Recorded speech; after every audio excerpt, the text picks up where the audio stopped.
ले तेरे लिए है। ये वाकया आपने जरूर सुना होगा कि एक औरत रोज रसूल पाक सल्लल्लाहु अलैहि वसल्लम पर कूड़ा फेंकती थी। लेकिन क्या आप ये जानते हैं कि वो औरत ऐसा क्यों करती थी? और जब रसूल पाक सल्लल्लाहु अलैहि वसल्लम उसके घर गए तो वो क्यों रोने लगी? चलिए जानते हैं पूरा वाकया। रिवायत में आता है, मक्का की गलियों में जब रसूल पाक सल्लल्लाहु अलैहि वसल्लम लोगों को अल्लाह का पैगाम दे रहे थे तो हर कोई खुश नहीं था।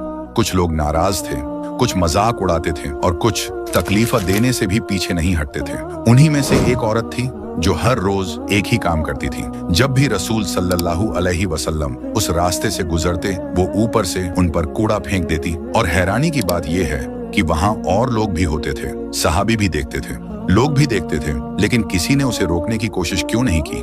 क्योंकि रसूल पाक खुद कभी ये नहीं चाहते थे कि किसी के साथ जबरदस्ती या सख्ती की जाए। वो सब्र का रास्ता सिखाते थे, अखलाक का रास्ता। और शायद वो औरत ये समझती थी कि उसे कोई कुछ नहीं कहेगा, इसीलिए वो अपने इस काम को जारी रखती थी। कहा जाता है कि उसे लगता था कि वो रसूल सल्लल्लाहु अलैहि वसल्लम को तकलीफ देकर कुछ जीत रही है। सोचिए, हर दिन बिना वजह एक ही इंसान को तकलीफ देना। लेकिन अब सवाल ये है कि वो ऐसा क्यों करती थी? कहा जाता है कि वो इस्लाम के पैगाम से नाराज थी। उसे लगता था कि ये नया संदेश उसके बाप दादा की रिवायतों के खिलाफ है और इसी गुस्से में वो रोज ये काम करती थी। लेकिन रसूल सल्लल्लाहु अलैहि वसल्लम ने कभी गुस्सा नहीं किया, कभी बदला नहीं लिया। वो चुपचाप सब सहते रहे। ना उन्होंने रास्ता बदला, ना ही कभी शिकायत की, क्योंकि उनका मकसद लोगों तक सच पहुंचाना था और यही उनके सब्र की सबसे बड़ी मिसाल थी। फिर एक दिन कुछ अलग हुआ। रसूल सल्लल्लाहु अलैहि वसल्लम उसी रास्ते से गुजरे, लेकिन आज कूड़ा नहीं फेंका गया। वो रुक गए, सोचा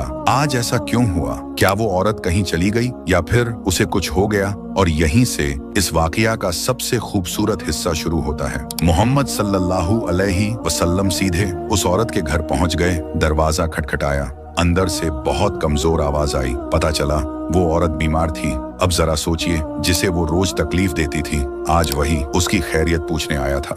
रसूल सल्लल्लाहु अलैहि वसल्लम ने उससे नरमी से पूछा, तुम ठीक हो? ना कोई गुस्सा, ना कोई शिकायत, सिर्फ रहम और मोहब्बत। उन्होंने उसके लिए दुआ की, उसका हाल पूछा और उसे तसल्ली दी। और यहीं वो औरत रोने लगी, क्योंकि उसे समझ आ गया कि जिस इंसान को वो नफरत देती थी वो उसे बदले में मोहब्बत दे रहा है। वो सोचने लगी, मैं हर दिन इन्हें तकलीफ देती रही और ये मेरे लिए दुआ कर रहे हैं।